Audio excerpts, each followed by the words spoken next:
Атадан қалған асыл сөз.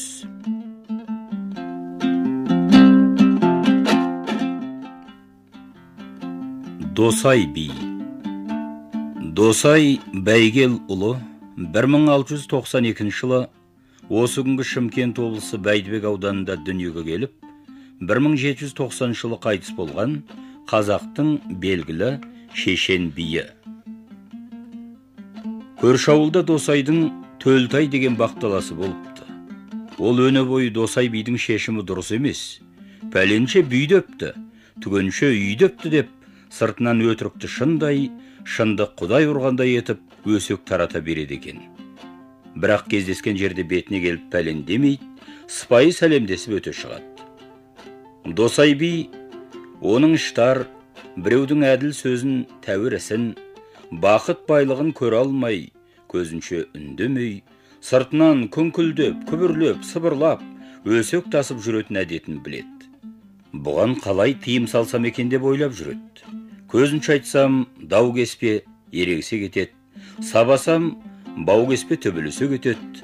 Қой, одан да оған мынандай бір амал қылайын деп ойлайды. Төлтай өзі палуан, өзі сақыбай, одан асқан адам жоқ. Төлтайдан адал кісі жоқ, оның адамгершілігі зор. Жоқ жұқанаға қарасат, үлкен кішімен санасат, екеумізді араздастырып жүрген арадағы көре алмайтын күншілдердің өсегі. Оған бола өзімнің адал досыммен араз бола алмайым. Ол маған шын дос деген сөзді көпшілік арасына таратып жүреді. Төлтай бай ана ауылға барса да, мына ауылға барса да, Досайдың осы мақтау сөз оның алдынан шыға береді. Досайдан да, көпшіліктен де ұялып, аяғын тартқан Төлтай бай, қой болмас, өзі дос санап жүрген адамды қас тұтпайын деп, содан бұлай қарай бақталас, күншілдік әрекетінен арылыпты деседел. Досай бидің ел аузында бұдан басқа да көптеген нақыл сөздері қалған. Солардың кейбіреулері мынандай. Сынаушының сылдыр сөзі су түбіне кетірер, қыздырманың қызыл тілі сүйгеніңнен кетірер. Біреу сөзін сатат, біреу бөзін сатат, сөз бергеннің сөзін ерсең, басыңа бейнет болады, бөз бергеннің бөзін алсаң, киетін көйлек болады.